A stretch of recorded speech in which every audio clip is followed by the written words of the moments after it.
Olá, seguidores de Jesus! Já espalharam o amor de Jesus hoje? O meu nome é Patrícia e hoje eu quero estar com vocês mais um pouquinho o livro de Isaías, que é o que a gente tem recapitulado nesses últimos dias, nessas últimas semanas, no nosso dia de estudos. E hoje a gente vai recapitular um pouquinho o capítulo 7 e o capítulo 8 de Isaías. Realmente não é algo muito fácil, mas a gente vai tentar aqui explicar um pouquinho para vocês, para a gente estudar junto a palavra de Deus, tá bom? E aí, o caminho tem sido difícil para você? Realmente andar com Deus não é uma das coisas mais fáceis do mundo, mas sabemos que, embora não seja o caminho mais fácil, é o caminho mais seguro. E quando eu penso em segurança, eu lembro da história de uma menina. Ela estava no alto de um prédio em que estava pegando fogo. E naquele momento em que os bombeiros chegaram, ela começou a ficar desesperada porque ela sabia que poderia morrer naquelas chamas. E os bombeiros, para tentar salvá-la, fizeram uma forma de resgatá-la. Eles colocaram uma rede debaixo do prédio e pediram para que ela pulasse.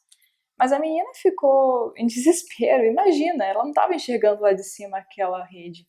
Então, para ela, pular seria suicídio. Então, naquele momento, o seu pai chega, pega o megafone e fala: filha, pode descer, papai está aqui.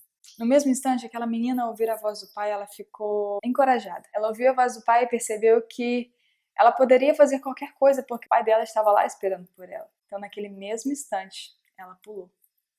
Sabe, às vezes o caminho mais difícil, ele pode te trazer situações que vão provar a sua fé. Na verdade, o caminho mais difícil sempre vai provar a sua fé em alguma circunstância, em algum momento. Mas saiba que o seu pai sempre estará com você. Emanuel, Deus conosco. Essa foi a promessa dada a Isaías há muitos anos atrás, foi dada a Israel há muitos anos atrás. A profecia messiânica fala de Emanuel, que seria Jesus aqui conosco na terra.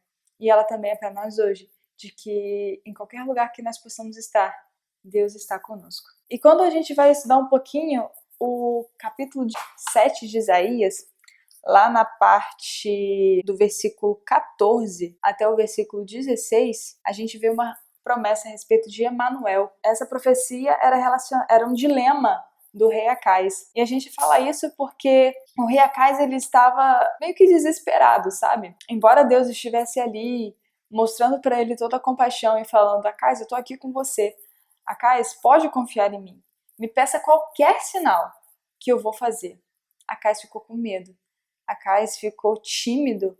Ele não quis colocar a sua confiança no Senhor. E por isso, Deus também encolheu sua mão. E infelizmente, o reino de Judá, que escolheu confiar na Síria, acabou decaindo como o reino de Israel e o reino da Síria. Em Isaías 7, do versículo 23 ao versículo 25, o que isso quer dizer?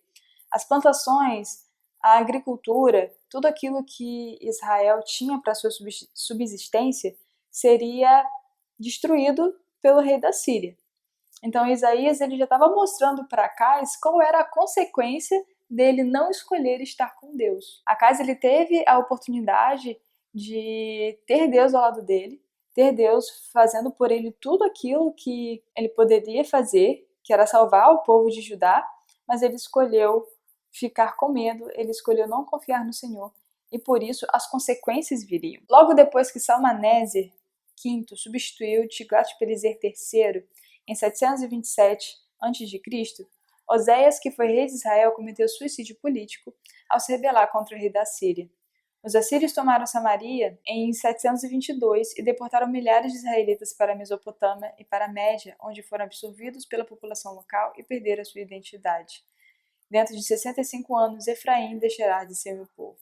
Deus havia predito o que aconteceria com os inimigos de Judá, mas o seu argumento para Acais era que isso aconteceria de toda maneira, de qualquer maneira, sem que Acais precisasse confiar na Síria. O que estava acontecendo? Judá estava sob ataque.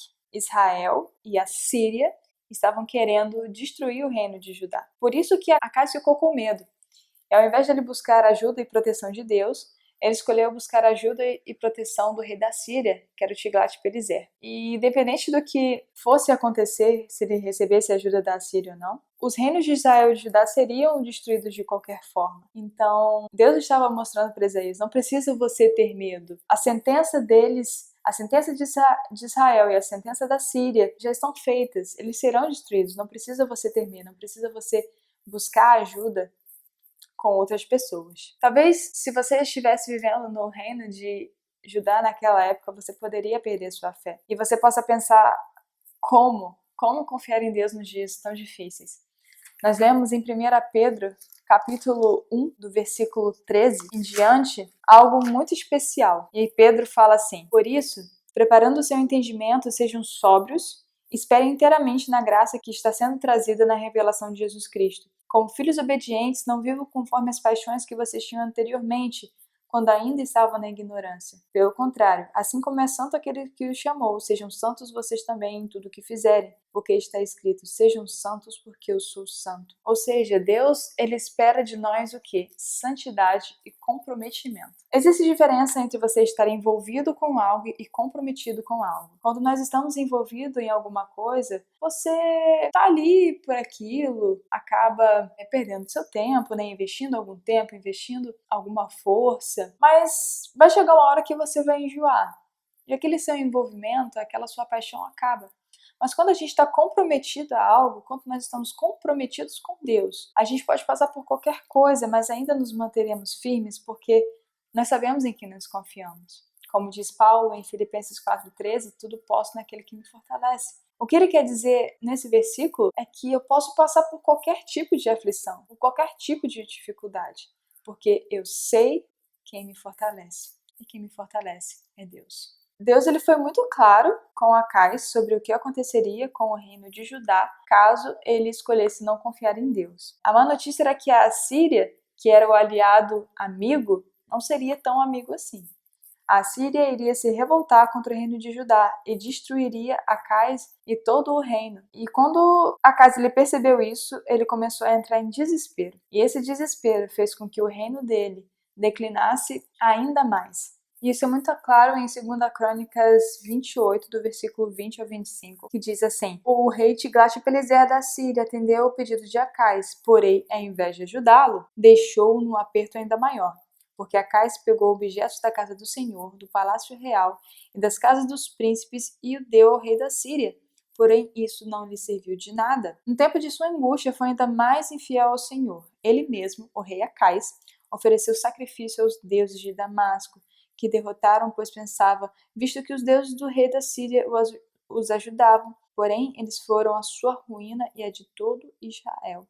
Acais ajuntou os utensílios da casa de Deus, os quebrou em pedaços, e fechou os portões da casa do Senhor. Fez para si altares em todos os cantos de Jerusalém, e em cada cidade de Judá construiu lugares para queimar incenso e outros deuses, e assim provocou a ira do Senhor, o Deus de seus pais. Acais ele estava tão desesperado que ele começou a apelar para outros deuses, deuses pagãos.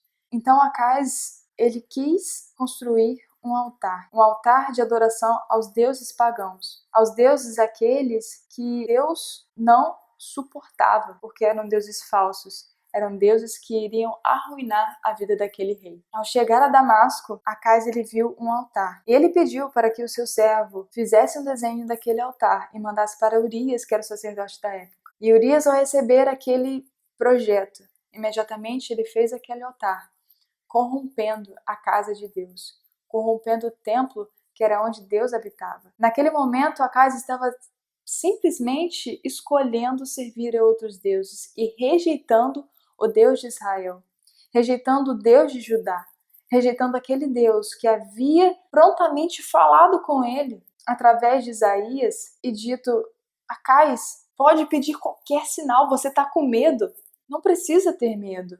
Eu estou com você. Às vezes eu queria muito que Deus falasse isso para mim.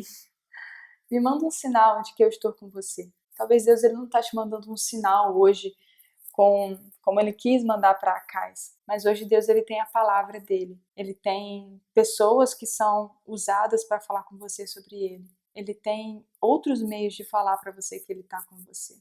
O próprio Jesus disse, quando ele ascendeu ao céu depois de sua ressurreição: eu irei, mas deixarei convosco o meu Consolador, o Espírito Santo. Então, nesse momento, creia que Deus está com você, porque o Espírito Santo está junto de você. Já partindo para o capítulo 8, nós vemos uns nomes bem diferentes, com significados também bem diferentes. E nós vemos aqui algo bem interessante, né? Que Deus fala com Isaías. E ele fala: o Senhor me disse, pegue uma tabuleta grande, escreva nela de maneira inteligível Maer Salal Hasbaz. Como testemunhas fidedignas, chame o sacerdote Urias e Zacarias, filho de Geberequias. Então tive relações com a profetisa, ela ficou grávida e deu luz a um filho, e o Senhor me disse, ponho nele esse nome de Maer Salal Hasbaz, porque antes que o menino saiba dizer papai ou mamãe, as riquezas de Damasco e os despojos de Samaria serão levados do rei da Síria. Essa profecia está falando claramente em relação ao que aconteceria com o reinado de Israel e com o reinado da Síria. Deus ele tinha um tempo previsto para que essas coisas acontecessem, e o filho de Isaías, ele foi o escolhido para que essa profecia fosse ilustrada. Ou seja, ele teria um filho, e antes de que aquele filho aprendesse a falar papai ou mamãe, o reino da Síria e o reino de Israel seriam despojados, seriam destruídos. Não haveria mais reino deles. Tudo iria acabar, porque a Síria estava conquistando e derrotando todos. Já seguindo no capítulo 8, do versículo 11 ao versículo 15, nós temos Deus falando para Isaías e para o povo de Judá, de que eles não deviam temer, não deveriam ter medo. Porque assim diz o Senhor, tendo forte a mão sobre mim, e me advertiu que eu não andasse pelo caminho deste povo, e ele disse, não chamem conspiração a tudo que este povo chama de conspiração.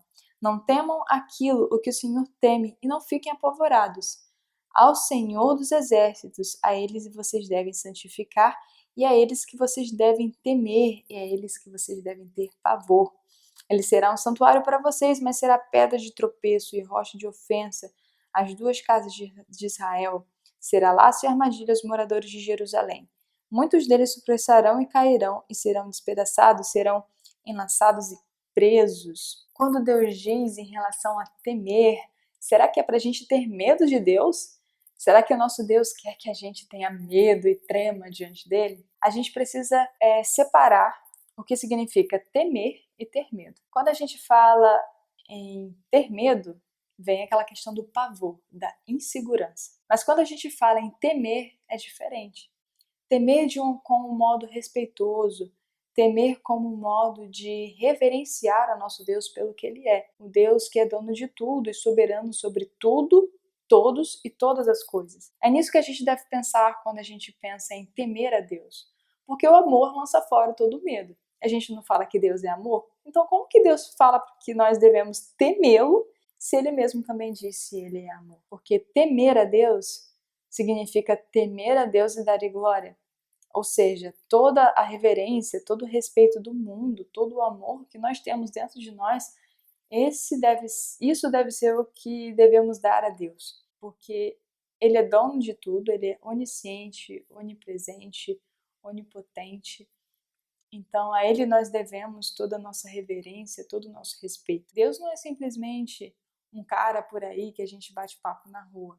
Ele é nosso melhor amigo, Ele é nosso Pai, mas Ele também é o nosso Deus. E por Ele ser o nosso Deus, Ele merece todo o nosso respeito, todo o nosso temor, porque diante dEle temos que estar com total reverência. Imagina que você vai receber o presidente do país na sua casa. Com certeza você vai preparar uma mesa muito bonita, vai colocar a sua melhor roupa e vai procurar falar as melhores palavras, não vai? E assim deve ser com Deus. Porque quando nós o recebemos na nossa vida, o recebemos na nossa casa, nós devemos preparar o melhor, fazer o melhor, dar tudo de melhor para Ele. Porque a Ele deve ser dada toda honra, glória e louvor. Prosseguindo no capítulo 8, nós vemos que Acais estava tão desesperado para encontrar uma solução para os seus problemas que ele começou a fazer da religião pagã também a sua religião. Ele começou a se envolver com o ocultismo, começou a se envolver com feitiçarias, e isso fez com que o Senhor Deus se afastasse ainda mais dele, da presença ali do templo, e se afastasse de Judá. E essa foi a sua ruína. A gente vê em 2 Crônicas que nos últimos anos da sua vida, Acais, ele se tornou uma pessoa totalmente fora dos padrões de Deus. Ele se tornou uma pessoa totalmente pagã. E com isso, na sua morte, ele não pôde nem ser enterrado junto ao túmulo dos reis onde estava Davi e seus outros antepassados. Diante disso, a gente vê o quanto é ruim. Diante disso, a gente vê o quanto se afastar de Deus pode ser um caminho sem volta. Isso não significa que quando nos afastamos do Senhor não possamos voltar. Ao contrário, Deus ele sempre vai estar ali em busca de você. Enquanto a vida ainda há esperança.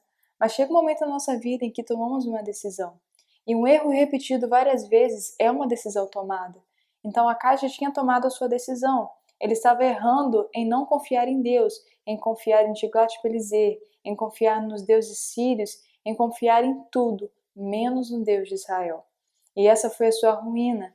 E, infelizmente, ele colheu todas as consequências. Hoje nós também temos uma escolha a fazer, que é a escolha de estar ao lado de Cristo, que é a escolha de estarmos ao lado de Deus e queremos estarmos ao lado de Deus e seguirmos e vivermos a nossa vida de acordo com a sua vontade. Fácil nunca vai ser, o caminho difícil, é penoso, porém é o caminho que mais nos dará alegria. É o caminho que nos dará paz em meio às dificuldades e às escolhas.